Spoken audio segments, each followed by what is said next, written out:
Welcome to the Boneyard with Steve Robertson. As always, I am your good friend and host, Steve Robertson, here on the Hump Day edition of the Yard. Hope that you are well wherever you are today. Whatever's going on in your life, I hope nobody's eating your lunch. You know, life is tough, right? But the reality of it is life's beautiful. It is. Got a lot to talk about today. A lot of baseball stuff, for sure.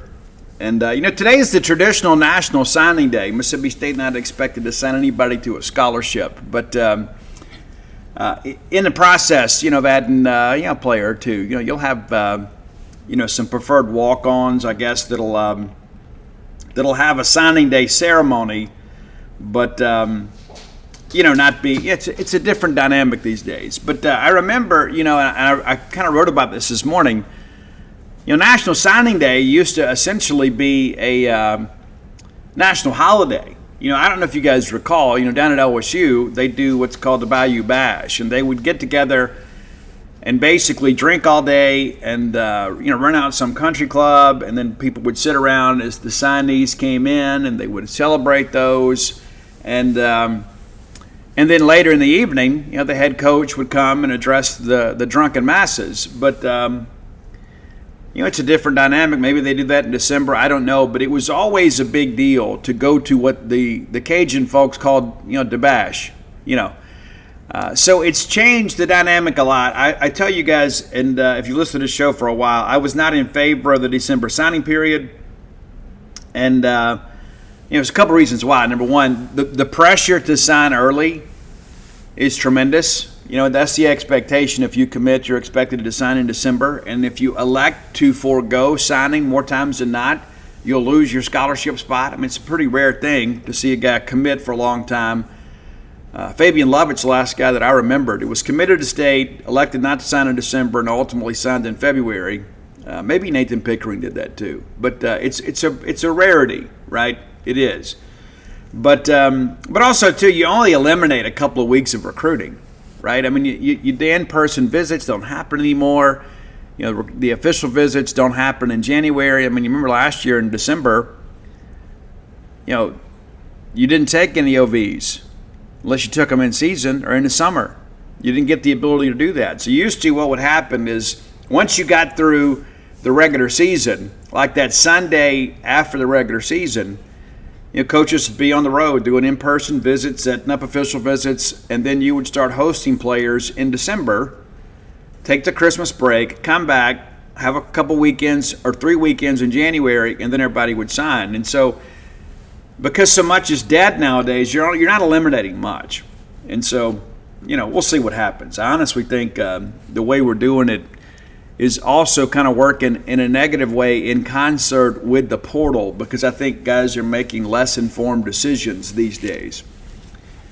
It doesn't happen the way it used to. And so the recruiting calendar continues to evolve. But, usually we would have the National Signing Day extravaganza, with marching bands and dancing girls and all that kind of stuff. But, not expected to sign anybody today. Interesting. There will be a few around the country. But there's not a lot of, depth left in the talent pool at this point. Because, I remember what a big deal it was to get guys here for the first session of summer school. Do you remember what a big deal that was? It was huge. And then all of a sudden you began to get the early enrollments, and then guys would graduate high school early and enroll. And I remember the first few times it happened, and people were just like, it's groundbreaking. Well, now it's almost an expectation. I mean, it truly is. It's a rarity these days to see a highly recruited guy be a spring graduate. There's still some of that, but it's not nearly what it used to be. Nowadays, everybody wants to graduate in December, enroll for spring practices, go ahead and get your college career started academically, and I think that's a good thing in and of itself. To be able to graduate early and then enroll in spring practice early on, and then have the ability to kind of slow down, I guess, the academic calendar. You kind of come in, take some basic courses and things like that. So you're acclimating to college life, and you've got a little more time to kind of spread the academic workload out. I think that makes sense because not everybody's going pro, contrary to what everybody believes as a high school junior. But that's something I think is a good thing. But and not to mention too, I mean, hey, you get on a college campus, and one of the most impressive and intriguing things about making that transition, as a high school young man to college girls. It's true. I mean, let's say it for what it is, And now all of a sudden, these guys have a little more money in their pocket, so maybe that kind of gawky freshman is more likely to get a date because he can take a girl out on a proper experience these days. I mean, it's just true. I'm just telling you, as a guy that was a high school teenage boy and a guy that has coached high school teenage boys and raised two high school teenage boys. Those days when you sit around thinking about playing Call of Duty and you think, hey, you should be doing your online coursework so you can graduate early, and you think, oh yeah, there's those Chi Omegas out there that I want to get to know. It's a very big motivating factor. It is. Let's thank our friends at Bulldog Burger Company, longtime sponsors of this show. Yeah, and they have been, and I love them. I've loved them for so long. There's sometimes, you get hot and cold about a restaurant, right? You get in there and you think, well, it's so great, and then maybe the newness wears off and the novelty wears off. But that just hadn't been the case of me and Bulldog Burger Company. They keep me coming back. Number one is the consistency and the quality of the preparation of the food that I'm going to eat. It's the quality of the experience. It doesn't matter if I'm eating there, getting it to go. It's always a great meal. And they always kind of keep things fresh. Like they're always changing things up. There's always like a new shake of the day or shake of the week. There's new appetizers they introduce from time to time. And so you get the classic favorites of Bulldog Burger Company, but they're always a little something, and the menu is so diverse too. It's not just burgers, even though Bulldog Burger Company is known for this great restaurant quality hamburger. Sometimes you just feel like a Sloppy Joe slider. I mean, I tell you, when I was a kid, that was such a treat, man. That was such a treat, man, when Mom would make Sloppy Joes. And that's what it takes me back to. The other day, got the spring rolls as our appetizer. We had the Sloppy Joes. I got the onion rings. I don't like uncooked onions, but I love onion rings. Again, I am a riddle wrapped inside of an enigma. But I love the consistency with Bulldog Burger Company. I know what to expect. And, life is so full of difficult choices. When I can remove one, that's a great thing. It's like, hey, let's just go to Bulldog because I know what I'm going to get. I know the quality I'm going to get from Bulldog Burger Company. 3 great locations to serve you: University Drive in Stark Vegas, Gloucester Street there in Tupelo, Lake Harbor Drive in the Ridge and Flowood area. Get that chocolate shake to go. You can ride that ride home with a smile. Bulldog Burger Company, the place where people go to meet. M-E-A-T. Okay, this morning, the SEC released their coaches' preseason poll, and the All-SEC team announced, and I don't know that there were a lot of surprises here, but I want to go over the list kind of in its totality and kind of give you some thoughts. The first thing that we'll do, because I don't want to spend a ton of time on this, is Hunter Hines was the only Mississippi State player that was selected preseason All-SEC. And you know what? I'm good with that because more times than not, those guys are picked based on kind of their return. They're returning players. They're a known commodity. But real quickly, there's a lot. It wasn't just a 9-man deal. But Ike Irish from Auburn was one of the catchers. Devin Burks from Kentucky. Jared Jones from LSU. And then Hunter Hines, of course. Cade Curlin from Florida. Gavin Grahovic. And you know what a great freshman season he had. Same thing with Justin LeBron. He ends up tied with Dean Curley from Tennessee. Justin LeBron, of course, from Alabama. They were excited about him last year. They should have been. Jace Laviolette, Texas A&M. Easy pick there. Ethan Petrie from South Carolina, easy pick. Former Big 12 Player of the Year, Max Bellew at Texas, first team All-SEC. He tied with Trey Phelps from Georgia. Utility guy was Hayden Schott from A&M. Ryan Prager, of course, a guy that basically cost us a player last year because he elected not to sign, and so that freed up some money for Dave Mershon to sign. So thanks, Ryan. Gabe Gakel from Arkansas, one of the starting pitchers. Liam Dole from Tennessee. Kate Anderson from LSU. Nate Snead from Tennessee. Alton Davis II, of course, makes the move from Alabama to Georgia. Gavin Guidry from LSU. And I'll be honest with you, I'm not a huge Gavin Guidry fan. I think he's good. I don't know that he's first team good. Second team Rylan Galvin from Texas and Luke Heyman from Florida are your catchers. Cooper McMurray from Auburn, and what a big get that was for Auburn to get him back. And what I understand, too, about Cooper is he's not a guy resting on the money. This is a guy, too, that understands, they got a chance to do some things at Auburn. They're not expected to be a great team this year, but they should be an improved team if they get any pitching whatsoever. Gavin Keelan from Tennessee, White Hensler from A&M, Daniel Dixon from LSU, Andrew Fisher from Tennessee, Slade Alford from Georgia, a second-team guy, former Diamond Dog. A lot of people expected him to go pro last year. He didn't. Colby Shelton from Florida, shortstop. Outfielders are R.J. Austin of Vanderbilt, Hunter Inslee from Tennessee, Caden Sorrell from Texas A&M. DH is Will Hodo. There was a time last year with some discussion he might get in the portal. And if he did, I would have been interested in him. Your pitchers, Zane Adams from Alabama, Landon, and this is a transfer, Beldeshies from Arkansas, Hunter Elliott from Ole Miss, name from the past, J.D. Thompson from Vanderbilt, Kyson Witherspoon from Oklahoma. He's the only returning weekend guy there for them. Christian Fouch from Arkansas is a reliever. Miller Green from Vandy is a reliever. And then Robert Hogan from Kentucky. So that's your all-SEC teams. And I can't really argue against any of these, really. And, that's the thing, anybody can make a list. But let's go through our balloting. We're actually going to start at the bottom, okay? We'll start at the bottom, and there's a reason, and I'll explain that a little bit later in the show, why we're going to start at the bottom here. So Missouri had the fewest number of points, 31 points. So they are 16th out of 16 teams. We kind of broke some things down the other day. I broke down the quality of State's SEC schedule, and I mentioned that. But, we have had some difficult weekends against them. Even though we took 2 out of 3 from them last year. And you remember 21, we lose 2 out of 3 at home. We thought it was going to cost us a top 8 national seed. It didn't. But a lot of people begin to kind of doubt that team. And, of course, we go up there in 22 and get walked off on the Game 3. Tough thing. Number 15, Ole Miss. Yeah, Ole Miss with just 60 points, just 1 point out of 14th. But you're talking to some MLB scouting friends. Again, Ole Miss has some pieces back. And maybe that's not a great thing, but at least you've got a nucleus to work with. I think, between Riley Maddox and Hunter Elliott, they'll be able to kind of piece some things together on the weekend. Not sure about their bullpen. But Ole Miss had to kind of overpay last year, and they're trying to dig themselves out of that same hole that we were in. I just don't think many people, including the league's coaches, have high expectations for Ole Miss baseball. I do think offensively they have a chance to be decent. We'll see. But Bianco's a guy, too, that always seems to respond when his back's against the wall. So, we'll see. Number 14, South Carolina with 61 points, just one spot ahead of Ole Miss. And they've got one of the best hitters in the country in Ethan Petrie.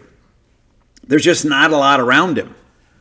And I think that's one of the things when you look at South Carolina and Paul Mainieri, Mainieri knows how to manage. You guys know this.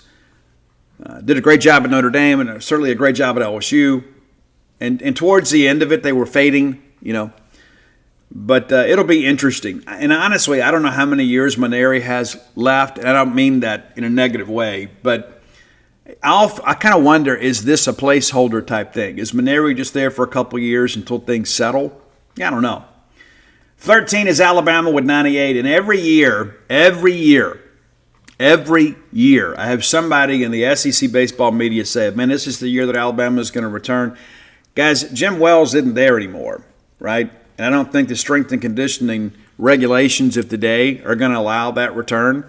But I think one of the things that hurts Alabama and Auburn, who are actually ranked 12th and 13th, is it's cheaper to go to school at State or Ole Miss than it is Alabama Auburn. And so even if let's say you're in Birmingham and you're the best player in Birmingham and you get offered from State, Ole Miss, Alabama, or Auburn, well, you're going to be able to go to State and Ole Miss and save money.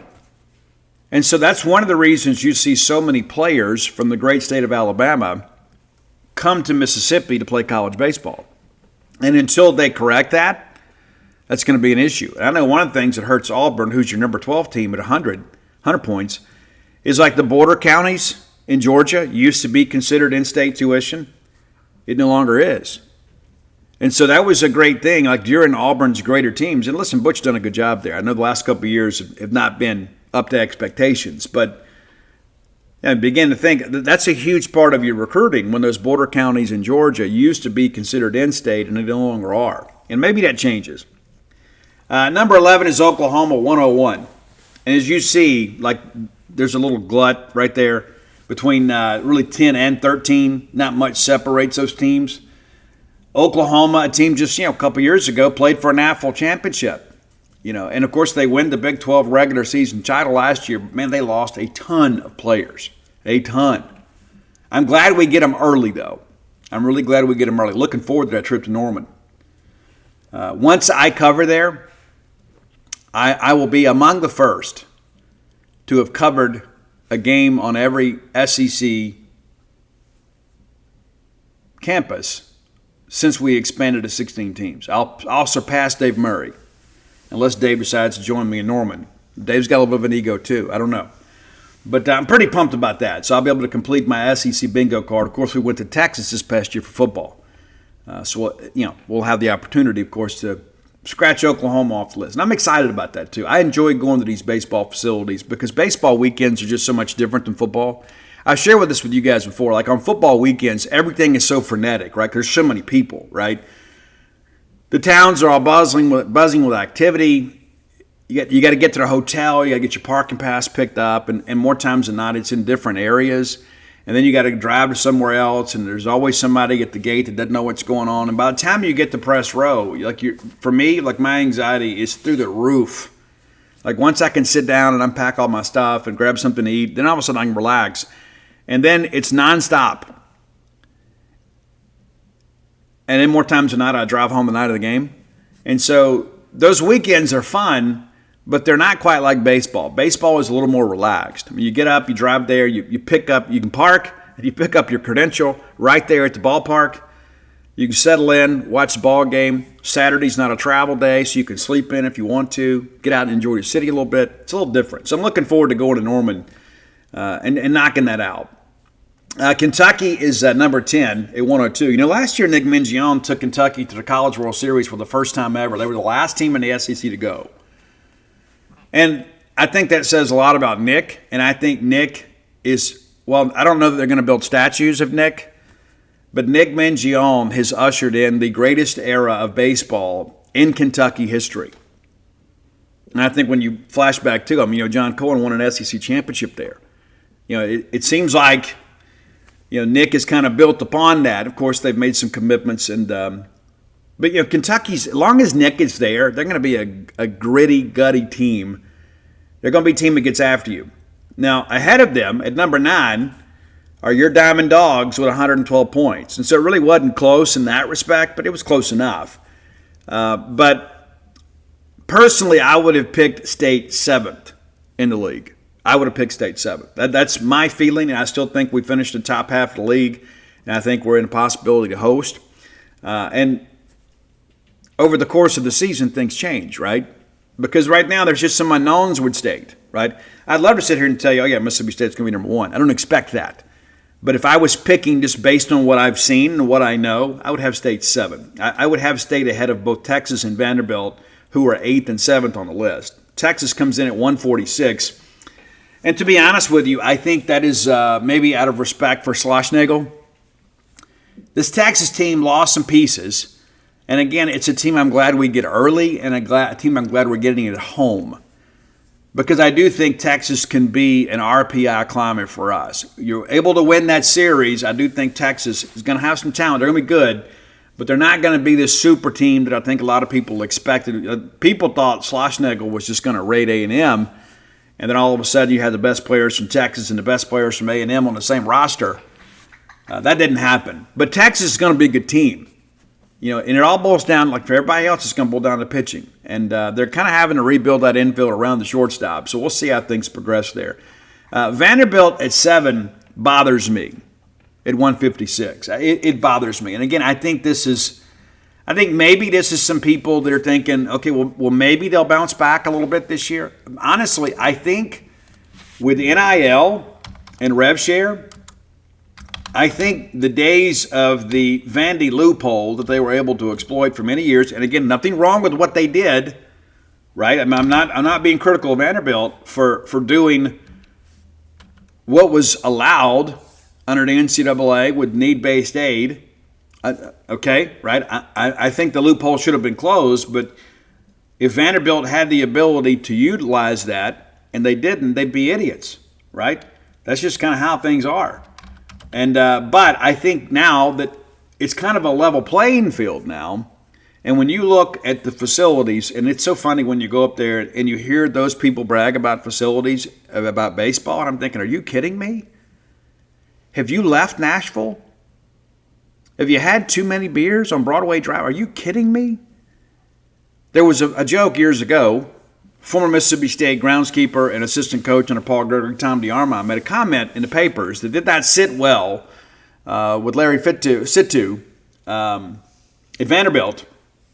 Made the comment that they didn't have room to put a volleyball court there, so they put a baseball field. I mean, so no, the facilities there on game day are not good at all. But I think this Vanderbilt team is probably going to be similar to what you saw last year. I think that's kind of the expectation now. Maybe I'm wrong, but number one, I think Corbin is kind of at the end, kind of at the end of his career, and he's still a hell of a coach. In no way, Larry Schmidt too. My apologies. I actually met his son last year. But I just think the days of Vandy being able to stack rosters because of the need-based aid is over. That's what I think. Now, if you remember, way back in 2019, we had a great ball team too. Guys, Vanderbilt wins the SEC International Championship. They won 59 games that year. 59. And what's interesting about that particular decade, and we'll start with 2011, they won 54 games in 11, 54 games in 13, 51 games in 14, 51 games in 15, and then 59 games in 19. So from 2011 to 2019, they had 5 seasons with 50-plus wins. Well, here's what you've had since then. Now, they nearly did it in 21. And, of course, the more games you get to play, the more likely you are to win because you get more opportunities to play, when you get to the postseason and continue playing. But, we beat them for a national title in 21. They had 49 wins that year. We denied them the opportunity to get 50, which would have made their 6th 50-win season or plus in about a decade or so. In 2022, they won 39 games. In 2023, they won 42. And part of that is they win the SEC tournament. So they get hot in Hoover and pick up a couple of extra wins to kind of pad the schedule, and then they get bounced out of a regional. And last year, they win 38 games. And I think what we have seen is just kind of a resettling of the order of things. Now, there's always going to be some kids that just, they want that Vanderbilt degree, and they're going to use college baseball to help pay for it. Of course, it's extremely expensive to go to Vanderbilt. I mean, it is. And that's always been, what people always come back with. Well, yeah, we're supplementing scholarships, but some of it's expensive to be here. The bottom line is you shouldn't be able to do it. But I think NIL has been a game changer for Vanderbilt baseball. And to hear them talk, they would say, no, everything's good. Now, the difference is that now everybody can do, they have the money and the resources to do what Vanderbilt's been able to do for years, and so things have changed. I don't really like this Vanderbilt team, to be honest with you. I think they're a good team, not a great team.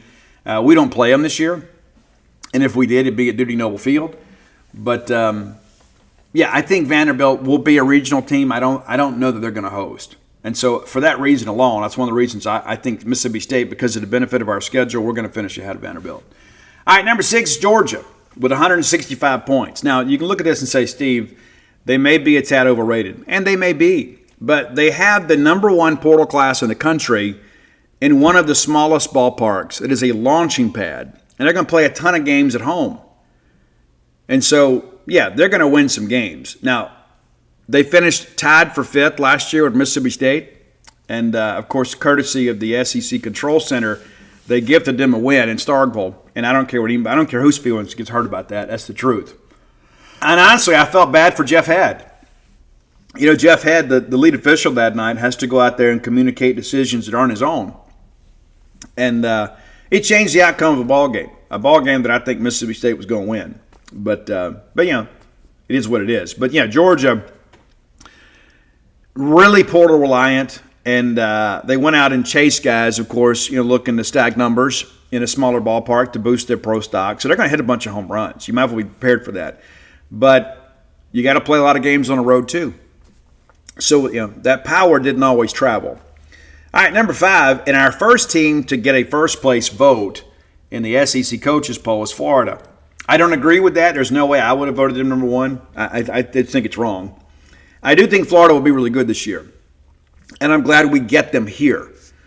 But 183 points, so they're kind of they're 5th with some room to move, but not a lot of there was some distance between them and number 14. And another team that I think is an unfair vote, LSU gets a vote to win the SEC. And if you look at the LSU schedule, and maybe we'll do that when we finish this exercise, I think LSU is going to be good. And I think they may have the best 1-2 starters in the country. In the conference. And you didn't hear Chase Shore's name mentioned on preseason All-SEC. Yeah, good chance you're going to hear his name mentioned postseason All-SEC. That guy is really, really good. And he'll be there Friday night, guy, I suspect. But, I expect LSU to be able to pitch it well. And you need to in that ballpark. But the reality of it is LSU 4th, I could probably get behind that. I just wouldn't have given a first-place vote. Number 3, Arkansas.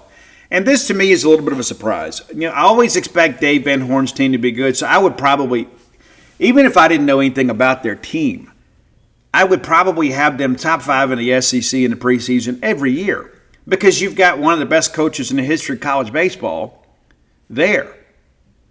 And Dave Van Horn just kind of demands a standard of excellence that a lot of people don't. And Dave rubs some people the wrong way at times, too. But you can't deny the guy's a hell of a baseball coach. And I don't think there's any question. It's just a matter of time before Arkansas wins it. I just don't think this is the year. And I felt last year they were a very vulnerable team. As you guys remember, if you listen to the show, when we left Fayetteville, Arkansas, we should have won that series, and everybody knows it. And I said then, if we get paired up with them in a super, I will count my lucky stars. Because if we had a second shot at them, we didn't even have Nate Dome or Connor Hyzak available to us, and we went to Fayetteville. I said, you know what? If we get paired up with Arkansas, we're going to go back to Fayetteville, and we're going to win that Super Regional and go to Omaha. I absolutely believed it, and I still think that would have been the case. However, us nor Arkansas made it to the Super Regional round. How crazy was that? Not a lot of stars on our Arkansas team last year outside of Hagen Smith. I don't know that there's a ton this year, but the thing that I have learned about Arkansas, there's rarely ever any holes in the lineup, right? They're going to go out there and play good defense. They're going to throw strikes. They're always going to pitch it well. Even when they don't have dominant pitching, they always go out there and compete. And so Arkansas gets 3 votes to win the league, and I don't agree with that. And I probably would have them, top 5, but I would not have put them as a first-place voter. But they almost finished second in the voting. Tennessee gets 1 vote to win it, and that was really, I guess, the kind of difference. If somebody had not voted them to win it, they probably finished 3rd. But Tennessee picks 2nd at 215, 1 vote. And this Tennessee team, as long as Tony Vitello is there, there's going to be a little bit of Dave Van Horn quality to things. Tony will kind of will them along. And you say, but Steve, he's just a coach. Well, it's not just that, it's a culture, right? And there's a lot of competition up there. They really didn't do much in the portal last year.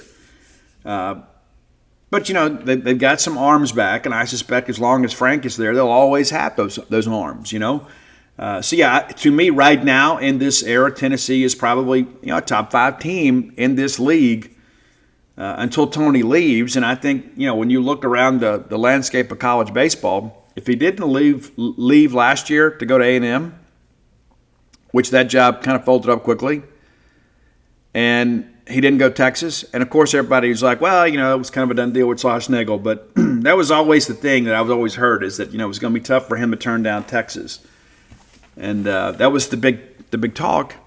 Hey, Tony's going to go to Texas or go to Texas A&M. And it didn't work out. But it'll be interesting to see how long Tony stays there. He may be there his whole career. Number one, though, A&M, which would have been my pick. They get 10 of the 16 votes as a top team, and I think with Laviolette back and Prager, they basically have the entire weekend back. I mean, you lose Braden Montgomery. Think about that. You lose Braden Montgomery, and you're picked number one in the SEC polling and the number one preseason team in the country. And so, again, experience matters in college baseball.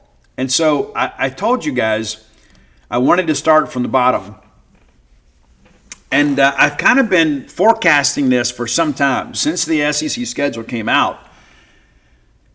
And granted, the predicted order of finish is just a collective opinion, right? But I think, again, there is enough right now, dare we say, evidence to support that we got a peach of a schedule. And here's why I say that. Mississippi State will play the bottom 7 teams in the preseason polling. Yeah, let that sink in for a second.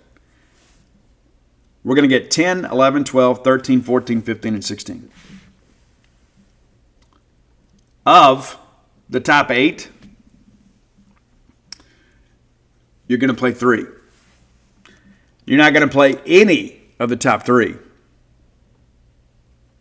You get LSU on the road at Alex Box, a place that we've won the last 2 series, but it's always tough to go to Alex Box. I don't care how good a team you have or what their expectations are. It is a difficult place to play.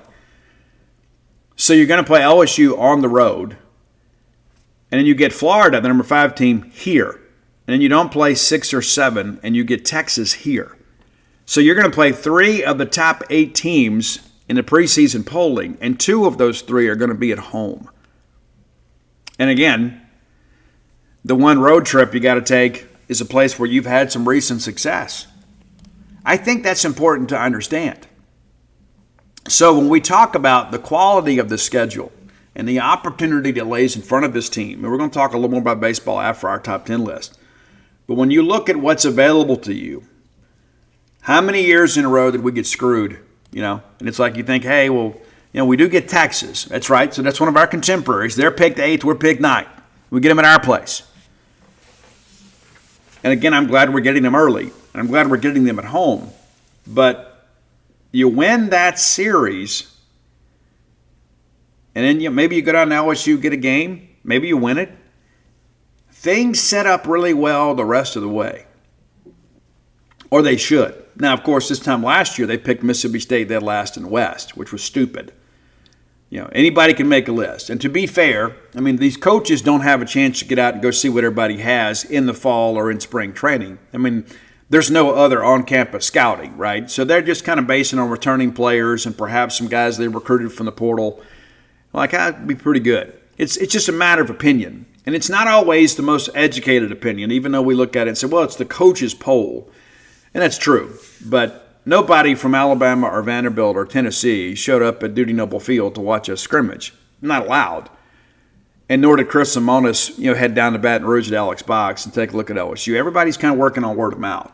But I thought I would go over that with you guys and kind of give you my thoughts because, again, I don't know that we could have asked for anything better than what we got scheduling this year. No question. And so now it's up to Lamonis and his team to go out and take full advantage of that. All right, time for today's top 10 list. As always, brought to you by closewithblair.com. That's C-L-O-S-E with Blair, B-L-A-I-R.com. Blair is my friend, your friend, our collective friend in the mortgage industry. He may be a friend you just hadn't met yet. Yeah, he's that kind of guy. Phone number 601-500-2344. Again, 601-500-2344. Guys, Blair's got 24 years of experience under his belt when it comes to mortgage loan origination. They don't tell you when you're young you're going to need a trusted, experienced person that can get their expertise working on your behalf to make your dream of home ownership come true. That's what Blair does. Top 1% close ratio in the country, 3 consecutive years. Licensed to practice in multiple states. He is a bulldog through and through. Rides a wave of emotion just like you and I do. He has a place here in town. He's a season ticket holder in multiple sports. I like to keep business in the family whenever we can. And so nevertheless, I refer you to Blair Chandler. Whether you're looking for your first home, your next home, or your retirement home, get his knowledge and expertise working for you. That's Blair Chandler at closewithblair.com. Now, Blair may need someone to hold his hand through today's top 10 list. It's not a jam band, not a lot of acoustic guitars in this one, but there are a lot of guitars. And Blair is a bit of a delicate flower. And I got a great suggestion. You know, sometimes I tell you guys, send us your suggestions, and occasionally I get one that really kind of strikes my fancy, and today that's the case. Got this over the weekend. Jason, I don't know that he wants credit or not, but we'll give it to him. Jason reaches out to me and says, "Hey, Steve, I'm a huge Metallica fan. I love the fact that other bands have paid tribute to my favorite band. How about a list of your top 10 Metallica covers?" Yeah, so this absolutely scratches me where I itch. Now, I'll be honest with you, I was a little later on the Metallica bandwagon, and it's ironic that Jason reaches out to us because the guy that turned me on to Metallica was a guy named Jason Dawsey. And went and hung out with Jason, spent the night at his house, and we watched Cliff 'Em All. And I had never seen it before, and immediately one of my favorite Metallica songs became No Remorse. Loved it from start to finish. We watched everything that they did, and it wasn't too long after that I went out and bought Kill 'Em All, and then Master of Puppets. Master of Puppets, to me, is an absolute masterpiece of American musicianship. If you like that kind of music, you should go check out Master of Puppets. I think it's the best Metallica album. You may disagree, and that's fine. There's a lot of wide-ranging opinions, and one of the things that I'll say, too, kind of like Mississippi State men's basketball, there are some people that are often gatekeepers of Metallica. It's like, hey, we want to kind of keep this to ourselves, you know, we want you to like it, but we don't want you to come to the show. You know, or we do want you to come to the show, but we don't want you to sing along. You know, where were you when we were, you know, supporting an underground band? But Metallica, obviously one of the biggest bands in the world, and it's so interesting. Peyton Plumlee's dad has gone to like Donington to watch them play in like a castle. I mean, like he's gone all over the world to see Metallica play. Their fan base are as loyal as they come. And there are people that are ready to fight you over Metallica. It's true. We saw them for the very first time on the And Justice for All tour with Cult in Jackson, Mississippi, day before school started, my senior year. So here we go. Jason, then thanks for the suggestion, and shout out to Jason Dawsey. Here are my top 10 Metallica covers. Not songs Metallica covered, but people covering Metallica. Number 10. A band that has kind of come to prominence on Sirius XM Octane here in recent years. They did a great version of Down in a Hole by Alice in Chains. But it's Eye of the Beholder by In Flames. And that Eye of the Beholder is one of those tracks, like if you're just a peripheral friend of Metallica, right? If you just know the hits. Well, I know Enter Sandman, I know Unforgiven, and I think I know that song One, you know, where the guy's like in the hospital bed because you grew up in the MTV generation. Eye of the Beholder is a track that you probably need to know. This is one of those tracks, too, that I think it's a deep cut, but it's a fan favorite. I think you'll really enjoy their version of it. And number 9, I like this one a lot, too. And this is one that you know. Everybody knows this track. And that's one of the reasons it's a little lower on my list. And I hate the fact that some people say, Metallica sold out. I like what Jason Newsted said years ago. Yes, we do. We sell out the arena every single night. But this song really kind of brought them to prominence. You know, One was the first ever music video that Metallica ever did. They had to go out and buy the rights to the movie Johnny Got His Gun. And it's so interesting, too. Like, to hear James Hetfield talk about this song kind of in hindsight, you know, he kind of wrote it about his childhood. It's not about a guy that gets killed in war, right? He wrote the lyrics, and then that stuff came later, right? So a lot of that stuff was about him growing up as an abused child. And it changes the whole complexion of the song. And maybe go back and listen to it again, and you can kind of hear some of his personal pain coming through. But shortly after that, they're like, hey, we're not going to do any more videos. And then they did. And then the Black Album came out. It became one of the best-selling albums of all time. And the lead single on that album, one of the Metallica classics, everybody knows it. It's Enter Sandman. The version that I went with, and there are multiple versions out there, I went with this one off the Metallica tribute album. I can't remember which album it's on, but you got Burton Bell from Fear Factory as the vocalist. And then John Christ from Danzig is the guitarist. And then, ironically, future Metallica bassist Robert Trujillo is the bass player here. And then Mississippi's own Tommy Aldridge on the drums. I went with that version. I think you'll dig it. It's actually, I don't know if it can get heavier than the original, but there is a quality to this that I think if you love Metallica and you love hearing other people pay tribute to them, I think you'll dig this one.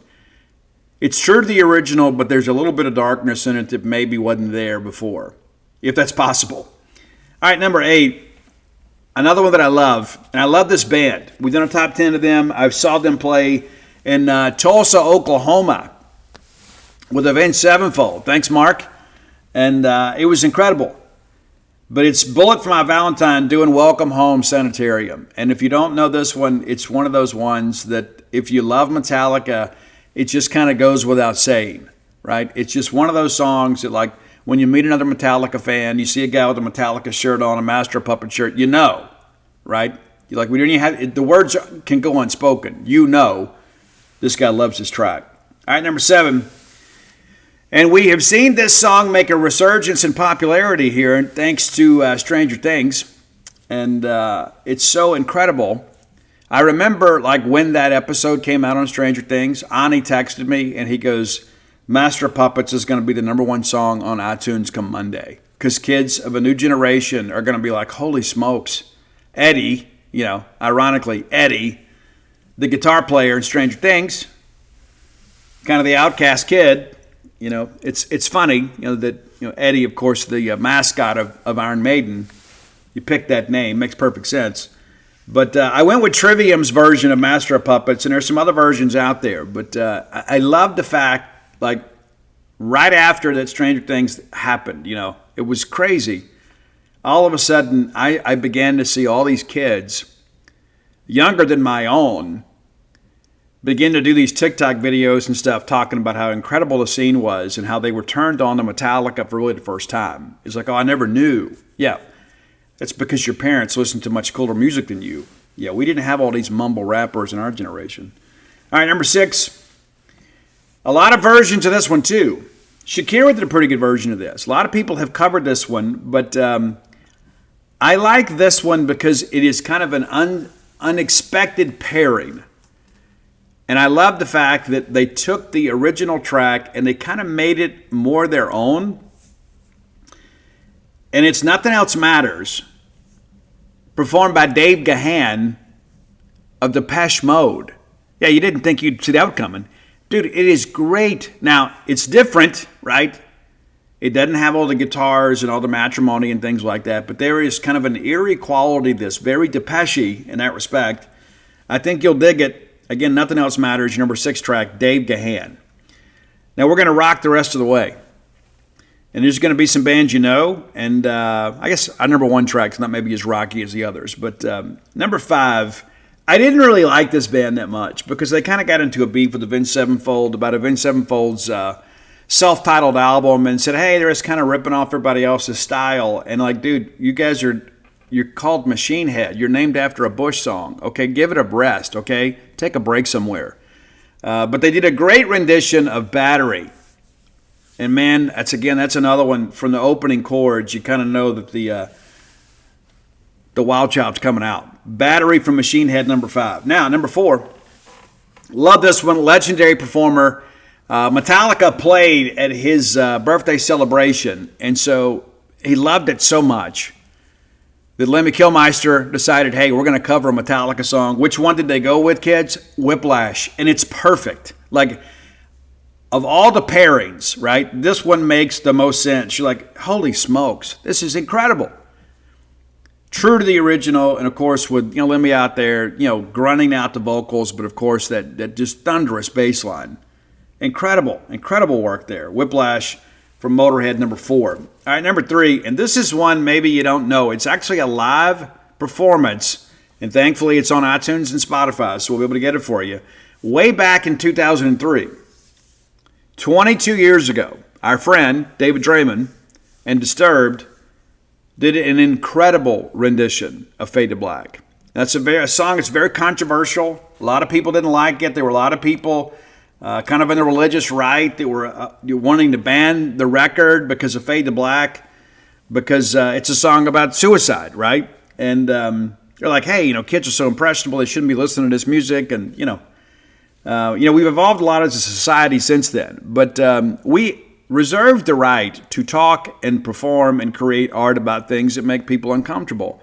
The song is not encouraging people to commit suicide. It's just kind of like when Suicide Solution came out by Ozzy. Immediately, nobody even listened to the song. They just said, like, hey, this is wrong, Suicide Solution. What are they telling these kids these days? These devil-worshipping hillbillies, And the song is about alcoholism, right? That's what Suicide Solution's about. So Fade to Black, again, very controversial song. And unfortunately, there were some kids out there that did kill themselves and wrote in their suicide note that that's the last song they listened to. So people thought, well, maybe there's some kind of demonic influence here. I think we're more evolved creatures than that, but that's just me. All right, number 2. And I know many of you were turned on to this band years ago on this show because we love Lzzy Hale. We do. We love her. We've met her. She's great. Seen her perform, I guess, half a dozen times now, and every time it's wonderful. And, she did some dates with Skid Row last year and was offered the opportunity to join Skid Row, but, she did not going to do that, not with Hellstorm being as successful as they are. But she did say, hey, I haven't ruled anything out about working with Skid Row in the future. I think one of the best things that could happen is Skid Row goes back in the studio and has Lzzy do a couple tracks. I think it'd be amazing. If you can find the live footage of Lzzy Hale and Skid Row, have her singing I Remember You or 18 in Life, it'll blow you away. She is an incredible vocalist, and one of these people, too, that I think maybe even with her notoriety, she is still underappreciated. That's Lzzy Hale of Hellstorm. We're going to go with Ride the Lightning from Hellstorm. You thought maybe, it'll be, it's Lzzy Hale, so maybe they're going to do something else. No, not Lzzy. She's a true rocker, man. Love her to death. But number 1, I love this, and the reason it's number 1 is because of the innovation and ingenuity that was used to bring this thing to light. It's Chris Cornell.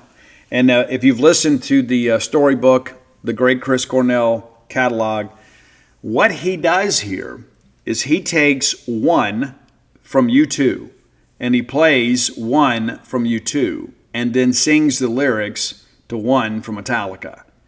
It completely changes the dynamic of the song. And it's like you're sitting there and you're like, how does this work so well? Well, it does. It's an incredible mashup from one of the incredible singer-songwriters of my lifetime. So it's one from Chris Cornell, and I think you will absolutely love that. Even if you're a hard, heavy banger, heavy metal, if I can get all this out,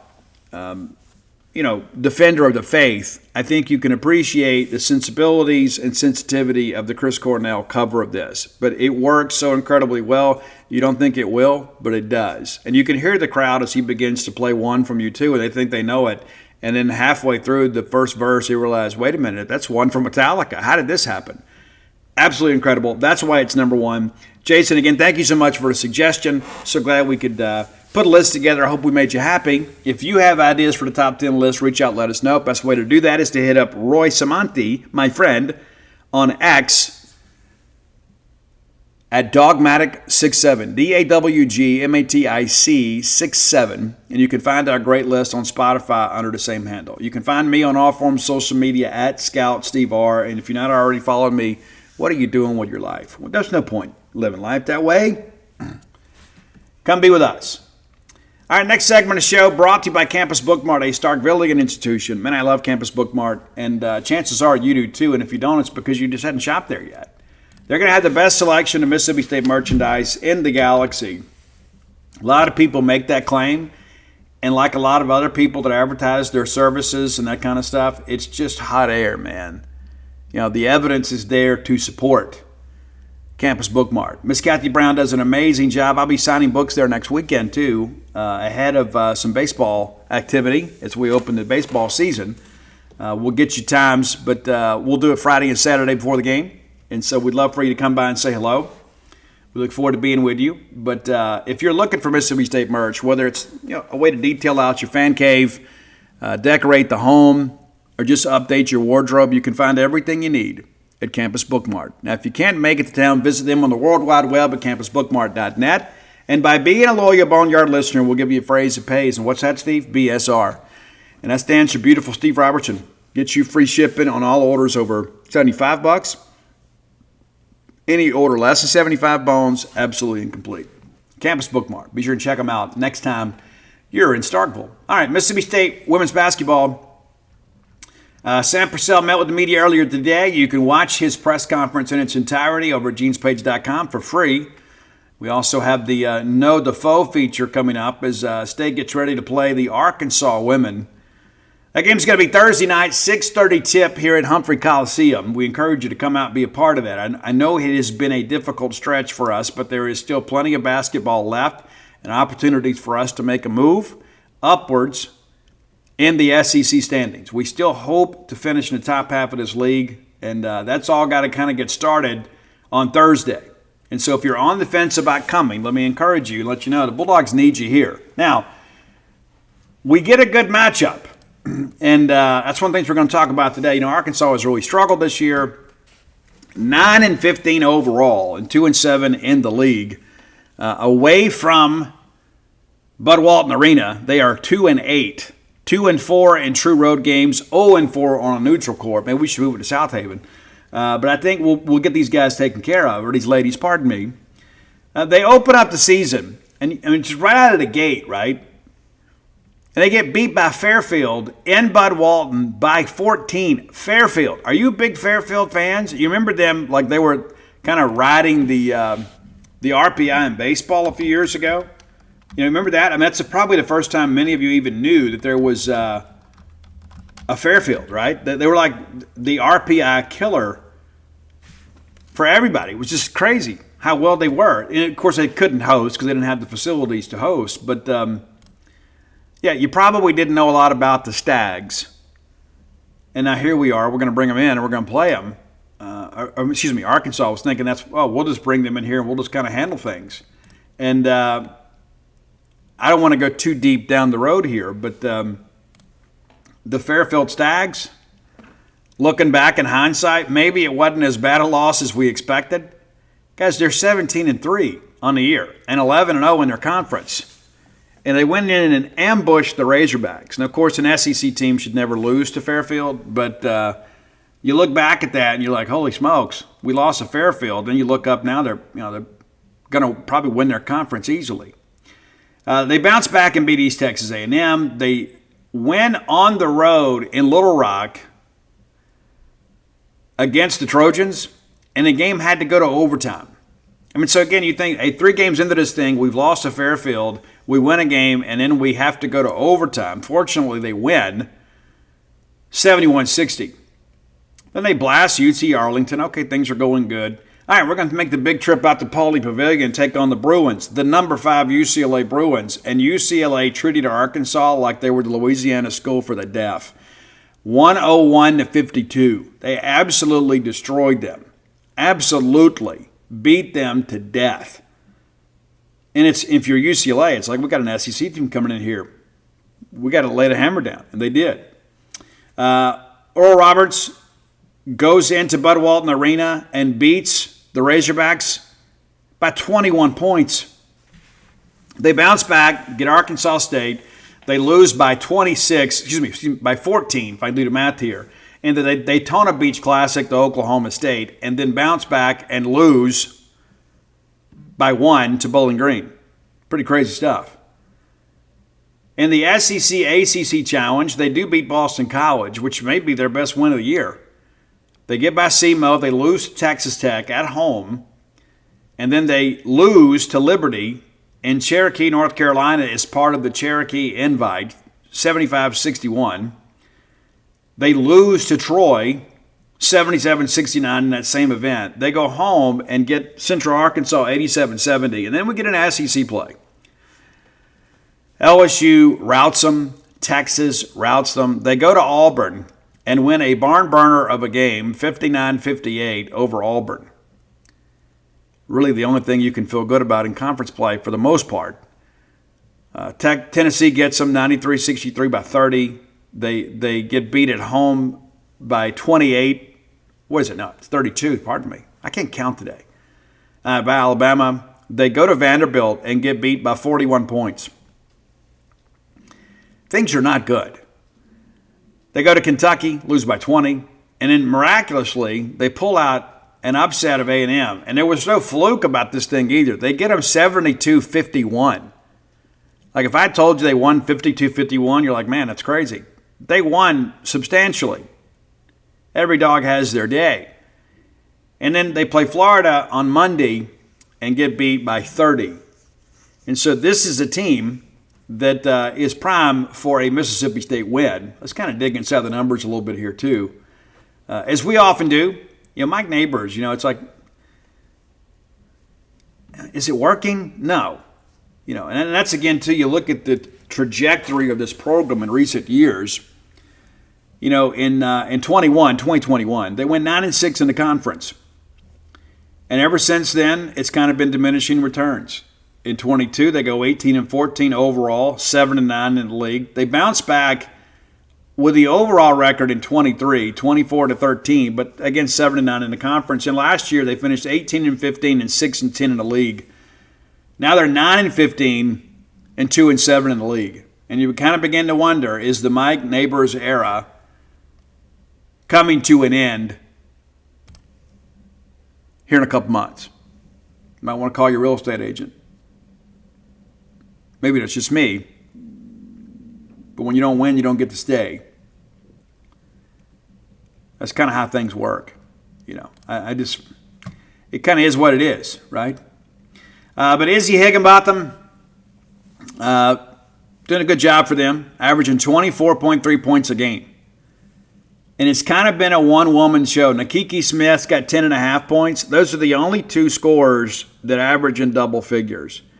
Carly Keats right there at 8. But there's not a lot to feel good about on this team. And if you're Izzy Higginbotham, you begin to kind of ask yourself, you know what? How did I end up here?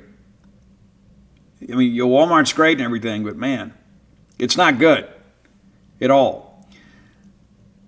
They will shoot the three-point basket. They got 582 attempts on the year.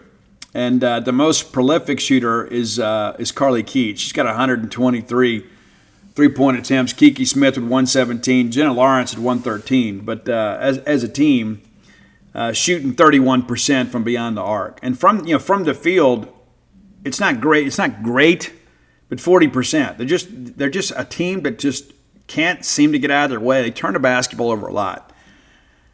Opponents 197 steals on the year. Arkansas has only stolen 122 times. They're actually getting outscored. I think it's the first opponent in the conference that we've talked about. Their opponents are averaging 77.6 points per game. Arkansas is averaging 70. And remember, there was some games early on where they kind of were able to stretch their legs a little bit and kind of skew the numbers. But, this is a game not only should we expect to win, but we have to win. Absolutely have to win. And one of the things that's been interesting to see, that they're getting killed in first quarters. Teams are coming out, punching them in the face. So you're playing from behind, which kind of explains why you have so many three-point attempts, In addition to that, they're getting killed in third quarters. But the greatest variance of points is in the first quarter. Opponents are 513 points in the first quarter to Arkansas's 368. So almost a 150-point differential. So State needs to get out to the fast start. Second quarters have kind of been even, and then after the halftime adjustments, their opponents have kind of put some distance between them too.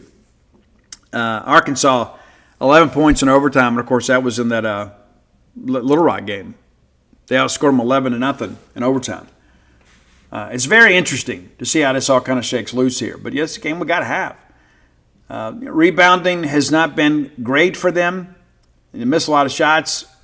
in women's basketball, so you got to make sure that you're good at that. But 166 rebounds for Vera Ajanu. We'll go with that. Do our best. And then Jenna Lawrence with 135. But that's the thing that we talk about so much, about how the post presence matters so much in women's basketball. And they just simply have not been able to do a whole lot with that. We could belabor the point here and talk about all this, but the reality of it is this is a team that Mississippi State simply has to beat. If you lose this game, a lot of conversations begin to kind of happen about women's basketball, about the trajectory of this season and perhaps the program. We have to win this game. There is no ifs, ands, or buts about it. And it's interesting kind of looking at, kind of what they've done in conference play. Izzy Higginbotham hadn't slowed down, but many others have. It's just, the quality of competition begins to kind of heat up. But, Higginbotham's a volume shooter, averaging 18 attempts a game. But outside of that, there's just not a lot to feel good about if you're an Arkansas Razorback. You're probably really looking forward to baseball season. Of course, Arkansas men got a big win over Kentucky the other night, kind of the revenge of John Calipari. But, we got to find a way to get this thing done. And I still think there is an opportunity for us to find our way into the tournament. And I know many of you are thinking, Steve, I'm just kind of checked out. I just wish that you wouldn't be. I think it's one of those things that we begin to think about, what's left. We've gone through a very, very difficult stretch. And you look up, we're 3-6, but goodness, man, there's so many teams behind us. We still have an opportunity because there are some of our contemporaries kind of right ahead of us that we have an opportunity to catch. Of course, South Carolina undefeated in conference 9-0, LSU 8-1, Texas 8-1. That's going to be a tough night for us. Kentucky, we worried about that game early on, but they're 8-1 in the conference. Tied for second in the league, just a game behind South Carolina. Ole Miss at 6-3. Alabama 5-4, and we'll play them. Vanderbilt 5-4, Tennessee 4-5, Oklahoma 4-5. How far have they fallen? Since they were a top 10 team, Mississippi State beat them. And then we're 3-6. Florida's 3-6. A&M's 3-6. Auburn's 2-7. Arkansas 2-7. Missouri 1-8. Of course, that wins over us, and then 1-8 for Georgia. So we've got to make hay while the sun is shining. So I encourage you to come out to Humphrey Coliseum. And again, I say I'm still on the Sam Purcell bandwagon. I know many of you, with every loss, you're just like, I think you got to be fair to this team and fair to this staff. Outside of the Missouri loss, there really hasn't been a game that we've lost that we expected to win. At least where I sit. Maybe you see things differently. The Missouri loss still sticks in the craw. But it's not like we're showing up and not playing well and getting blown out in games and there's not buy-in with the team. There is still so much more to play for. And so I encourage you, stick with the team, stick with the coaching staff, and certainly Jacayla Jordan has been one of the better players that we've had in recent memory. She certainly needs your support. She is a Bulldog superstar through and through. And so we look forward to seeing you all out at Humphrey Coliseum Thursday evening. All right, final segment of the show brought to you by the Stark Vegas Clubhouse. And man, I tell you this, you need to go ahead and book your trip. Yeah, spend a couple nights at the Stark Vegas Clubhouse. Bring a large group together, whether it be family, friends, whatever you want to do.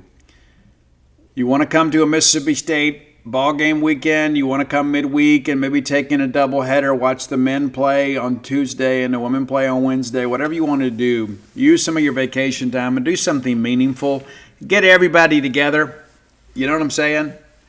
We don't get together enough. We say it all the time, and then we just kind of rest on our laurels waiting for somebody else to take the leadership role in the planning process. That needs to be you. Google Stark Vegas Clubhouse, and when you do, their Facebook page comes up. You can peruse all the amenities available to you and your guests. It's out past the Highlands. It's well off the road. A lot of peace and quiet out there. Not that we want you throwing a rager or anything, but yeah, it's a great place, just 5 minutes away from the Mississippi State campus. You can do your dining and entertaining right there. Do your tailgating there. Go to the ball game, come back. It's great. It's super. And maybe you got a work group coming to Starkville, so instead of going out and renting 6 hotel rooms, why not just rent the Stark Vegas Clubhouse for a few nights? And everybody can stay under one roof. You got some common areas to work and then some private areas everybody can kind of retreat to and just, enjoy some time that's more comfortable than staying in a hotel room. Because you know how it is when you stay in a hotel room. It gets it's crazy, man, trying to recreate and relax. Hotel rooms aren't really built for that, you know? And so check it out today. And after you Google Stark Vegas Clubhouse, you're going to see some booking options that pop up. You can book through Airbnb or VRBO. That's your choice. But if you want to save some money, and I encourage that you do, book through the Evolve website and use promo code BSR10. That's BSR, the number 10, to get 10% off your stay. Just by listening to the show, you're saving money at Mississippi State's and Starkville, the Golden Triangle's premium venue for large groups. I can smell the cinnamon rolls right now, right? That full-service kitchen, the back porch area, the fire pit, everything is so great. Everything you need is right there, even a wet bar. Yeah, have a great time at the Stark Vegas Clubhouse. All right, last night we had the baseball scrimmage under the lights at Duty Noble. And one of the reasons that we did it last night, just to get some work at night, right? Get some work in the venue at night, do some outfield work. It's a little difficult picking up that ball sometimes right at dusk, you know, but we were a little bit darker getting started. But you want to replicate game day type scenarios in practice, so you can kind of begin to adjust. And I thought it was a great, great night. And pitching kind of ruled supreme last night. Pitching's kind of ahead of hitting this time of year. But there have been some scrimmages where the offense has kind of ruled the day. I spoke to Chris Simonis this morning. And one of the things that I told him, I said, I think we kind of needed a scrimmage like that. We kind of needed a scrimmage. And I believe it was the black team didn't get a hit until maybe the sixth inning. It was a perfect game until that point. It was ridiculous. The opening salvo came in the first inning as Ace Reese with an Oppo Taco 2-run shot the other way. And you're going to have a lot of fun watching Ace. Just telling you. I love this kid, man. And he was one of those big portal wins. And I think some of our fans are like, well, I mean, you know, Stevie, he didn't play at LSU. He played at Houston. Yeah, kid from Canton, Texas, went to Houston. He is your most explosive offensive player right now. And that's saying a lot. I mean, it truly is. That's saying a lot. Hunter Hines is picked all SEC. Ace Reese is not. Nobody even knows who he is. But I can promise you, come April, everybody in this league is going to know who he is. And they're going to be circling that name on a scouting report and said, hey, we cannot let this guy beat us. He is absolutely phenomenal. Absolutely. And I mean, you say, Steve, you're hyping this guy up so much. I am. I think he has 8 bombs now between the fall and the spring. And so, and it doesn't matter who we trot out there. This guy can mash. Going to be your everyday third baseman. We'll be a little bit creative at times with that. We may make some defensive adjustments late and things of that nature. But Ace is a big-time dude. And, a little bit later, you kind of work some things out. Gavin Black did not have a good outing last night. Now, his last 2 outings have been incredible. A lot of fastballs, a lot of swing and miss. But last night, for some reason, he just couldn't find it. And there are going to be days like that for everybody, right? But, the story to me of the night last night, the best pitching performance in a night full of great pitching performances was Nate Williams. And I got home last night, so I told Mike, I got to write about this. Nate Williams is a guy that we have not expected much from. And to kind of give you some backstory, Nate was a guy, when we won that recruiting battle, it was huge. It was absolutely crazy. When we got him, we're thinking, man, this guy's going to come in here. Is he a starter? Is he a closer? I mean, he's a big physical guy, 6'4", 250. Played at North Cobb High School, right there in baseball crazy central. It's true. But it went the junior college route at Florence Darlington Tech. And so in 21, he was the Region 10 Pitcher of the Year. Went 8-3 on the year, also had a save, led a team in wins, had a complete game, struck out 80. It's crazy. Only allowed 20 walks, a 4-to-1 ratio his first year on the junior college level. And yes, I understand it's JUCO. The next year, he comes back out again, makes 11 starts, 84 Ks to 28 walks. And so we thought, hey, we'll get this guy in. We'll get him in good shape. We'll refine the delivery a little bit, and this guy will be able to help us. As soon as he gets on campus, we find out that he's hurt. Tommy John, baby. It's almost a rite of passage now, for hard throwers. So he misses the entire 2023 season. And we kept thinking, okay, this guy was expected to be, our closer. We had to kind of work around that. And people forget, you're missing him, you're missing Stone Simmons, it was tough. And then last year we're thinking, okay, he'll round back into form. And he just wasn't throwing strikes. And some of these guys, like we talked about Pico the other day, Pico's situation was much different. Pico didn't have the actual tear, but they knew it was a ticking time bomb. It was just a matter of time.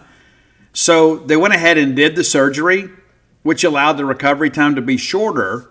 And you saw last year, Pico was not at his best, even when he came back. By the end of the year, he was doing really well. But Pico is the exception rather than the rule. Most everybody needs a full year. Nate needed almost 2. So he misses all of last year. So he has not thrown in a really competitive game for 2 years. Came out in the fall, did some decent things. But what he did last night will make you think a little bit about Landon Sims. Now, I'm not going to sit here and compare the two and say he's going to be at that level. I don't expect that. But we have not had a true bona fide closer. A guy that can just kind of show up out there and just shove, and like 10 pitches later, the game is over. We haven't had that in a while. And Nate Williams is a guy, we talked about him recently on the show. I just don't know what to expect. We saw him last night, and I got a tip on Saturday that I won't use the language that was used, but they said Nate Williams is throwing the dog stuffing out of the baseball right now. He gets out there last night, and guys, he is spotting up 96. He's able to elevate. He throws the 2, the 4, and he has a hammer curve, and he can throw that thing for a strike or he can throw it for a swing and miss. And I was so incredibly impressed. And in addition to that, I started thinking, this is another piece for us on the back end, right? You already know what you have with Chase Hungate. You feel like you know what you got with Gavin Black. But if you had a sure enough one-inning guy, high-leverage guy to go out there and just throw smoke, and you have to in this league, right? You've got to have a guy that can go out there and just pepper the zone with elite stuff. Nate Williams has elite stuff. And he's been a little bit slow there, being careful with him, right? Make sure he's in full health. He's back. And all of a sudden, there's just rampant enthusiasm now. And granted, it's one outing, right? True, it's one outing. But you start thinking, it gives you another option on the back end. And how many times last year did we have to roll Brooks Auger out there twice in a week? Roll Tyler Davis out there sometimes 2 and 3 times in a week? Well, now you don't have to do that. And now you start thinking about the depth of this bullpen. As we discussed the other day,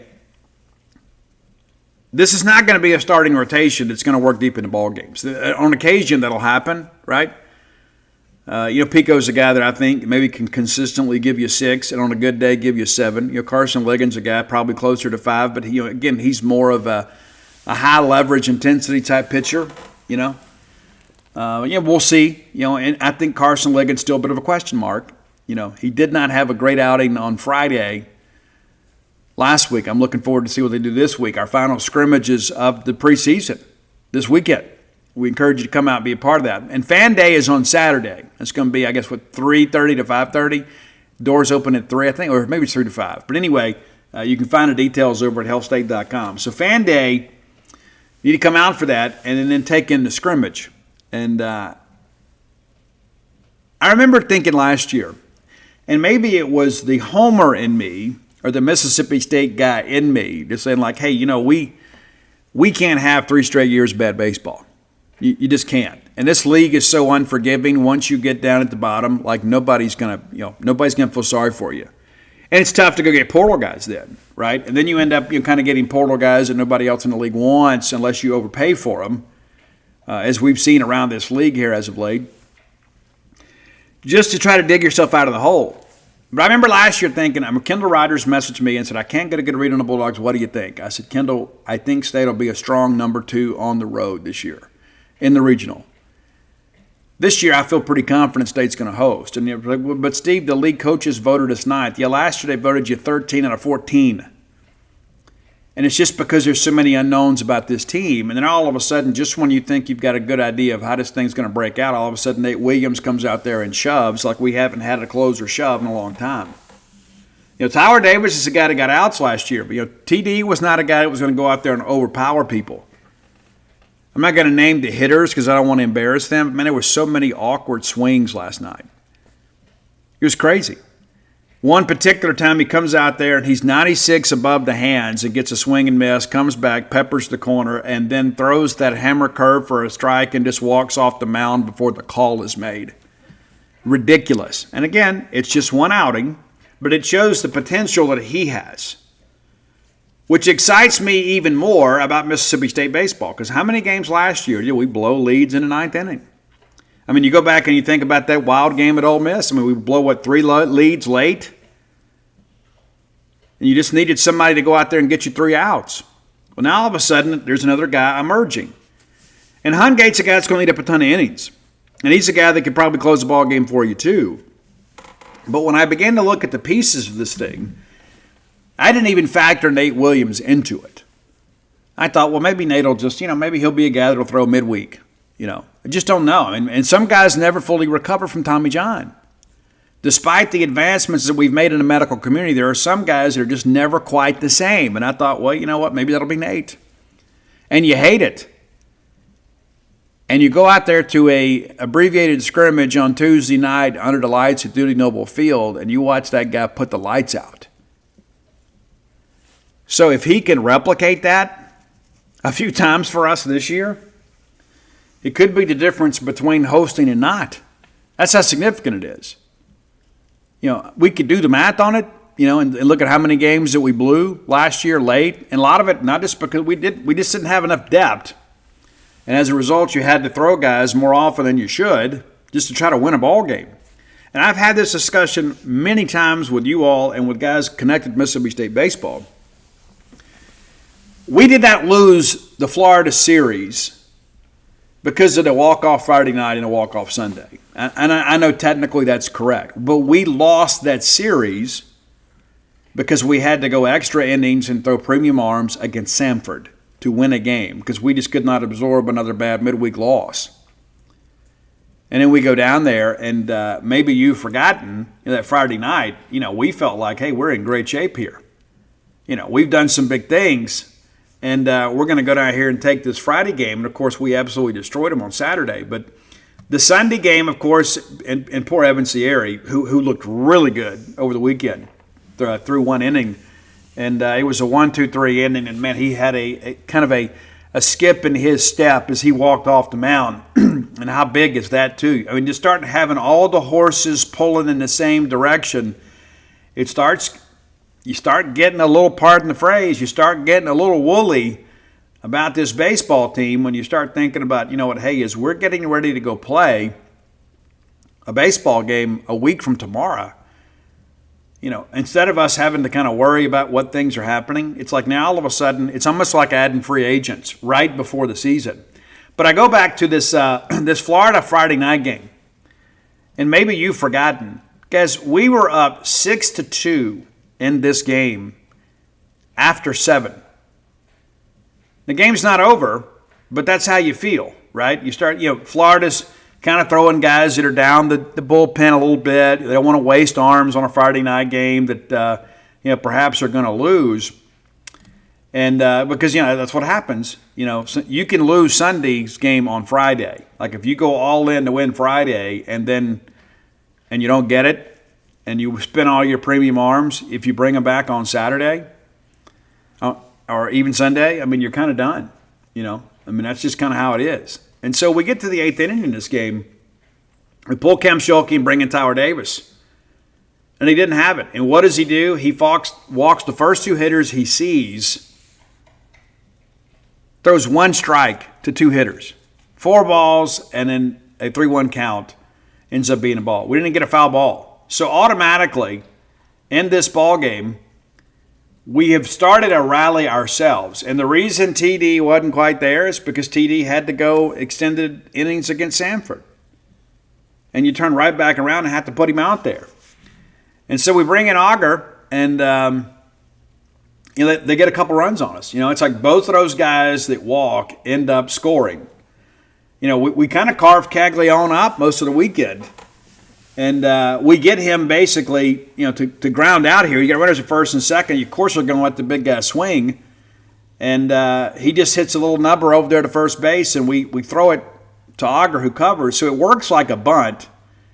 And then there's a ground ball, run scores, and there's a double down the line, run scores. Now all of a sudden the game's gotten a little bit tighter.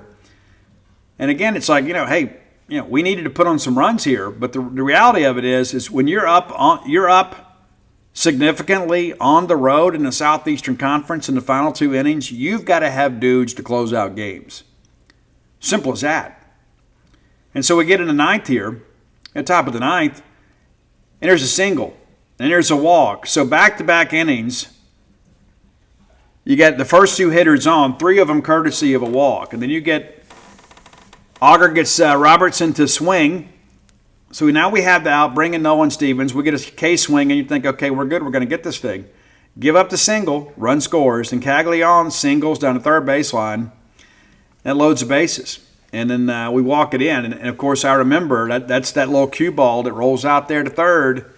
And Kohler just couldn't get a glove on it, and pretty crazy stuff. But again, that trip down memory lane is to kind of make a point here, is that we're in a position now, provided everybody stays healthy and works hard, that we should not ever have to use premium arms in the midweek for more than an inning or so. Simple as that. And I think what you'd love to have the freshmen, just kind of take the ball and run with it midweek, you would. I think you use some of that, bullpen type stuff, right? I mean, you basically go out there and throw a bullpen just to get some guys some work, just to keep everybody fresh on the weekend. And you start thinking about that. If you can pull off the Johnny Holstaff approach, then everybody's available on the weekend. But the most important thing is that we have got to have guys on the back end that are going to be fresh for the weekend. Now, ideally, what you'd like to see is you win these games in the midweek without any drama, so you don't have a lot of high-leverage innings that you need your bullpen. Now, of course, when you think about younger guys like Ryan McPherson, who was absolutely phenomenal last night, probably the best inning outside of Nate Williams last night. Phenomenal. And so now I start thinking, hey, is McPherson a future closer for us, or is he a future starter? But if he's a guy that maybe you're going to groom into being a starter next year, maybe you give him a little bit of a little rope and experience in the midweek. But I think Nate Williams just changes so much if you can get him to be who you envisioned him to be. That's so incredibly important. And again, that's a guy, and I wrote it last night, I said this is a guy that may end up being a crucial piece for us that many people had forgotten about. You talk about a comeback kid, a guy that hadn't thrown in 2 years. And you start thinking, hey, if he can give us 6 or 7 successful ninth innings this year, that could be the difference between a lot of things. Just being able to close out games. How many times did you see it last year? All of a sudden, you think about, the Arkansas game. Even the Vanderbilt game we came back to win on Sunday. It's like, hey, how many times, as good as we pitched last year, did we just not have the stopper at the end of a ball game? How many times did you see it when Landon Sims was here, right? In 21, when you heard Whitesnake play, the game was over. And I wrote it exactly that way in Dogpile. I remember I wrote this. When Whitesnake played, the game was over, but Auburn just didn't know it yet. And that's how I feel about this particular moment in time, too. If you have the ability to have somebody to go out there and just, throw once or twice a week and get those last 3 outs, which are often the most difficult outs to get in an entire ball game. It changes the complexion of your team. And so I don't want to oversell Nate Williams just after the one. He had some couple of good outings in the fall, but not what we saw yesterday. And there's just something about his delivery that's a little bit different. And that hammer curve, it tunnels out of the fastball arm slot with the same speed. So you're getting some very awkward swings. That's the kind of stuff as a baseball guy that excites me. How many times the last couple of years, and we knew it last year, Steve, who's going to be the closer? I guess we're going to piece it together because at this point last year, we didn't know if we could we trust Tyler Davis? We didn't know. Many people were hoping Tyson Harden would go in the portal. We didn't know what Tyson Harden was going to be this time last year. But now all of a sudden this year, you feel like you've kind of got a better idea of how we'll kind of pitch this thing in the later innings. And you've got a lot more options to work with. And guys like Hungate, of course, are proven commodities. Of course, Gavin Black down the stretch last year was really good. There's some times early on, a guy that came up from junior college, there was some variance at times with his performance. But when you start thinking about pairing up Nate Williams and Gavin Black and Chase Hungate, and you think, hey, I just need a couple of these guys to step up and be stoppers for me late in ball games. Chase Hungate, a guy that's pitched in Omaha, And so the pieces are there, where last year I think it was just a work in progress the whole way through, and you needed somebody to step up and prove they could do it in high leverage situations. And then TD kind of became that guy for us, and at times Tyson Harden was. But it was a surprise. And let's just kind of call it for what it is. We all saw it exactly unfold, and then you're pleasantly surprised. But I think right now you can have a lot of confidence in this bullpen. And that's probably the first time since 2021 that we've been able to say that. That, hey, we have confidence in these arms, and there's some arms that you don't even know yet. And again, just kind of looking back at last year very quickly, Tyler Davis goes 6-1 last year with a 2.80 ERA, 28 appearances on the year, and had 5 saves. So he was directly involved with 11 wins for us last year. Directly. And of course, there's some other games, he pitched it kind of along the way. And you look at Tyson Harden, a 3.22 ERA. He goes 3-3 in a couple of those games, like when we go to Arkansas, we had to throw him more times than we wanted to, but he also had a couple of saves, so he's a guy too, instrumental on the back end. But outside of that, there really wasn't a whole lot, right? We thought Brooks Auger was going to be the closer, and Brooks, of course, puts together a masterpiece performance as a starter against Ole Miss and Hoover that really kind of changed so much for us.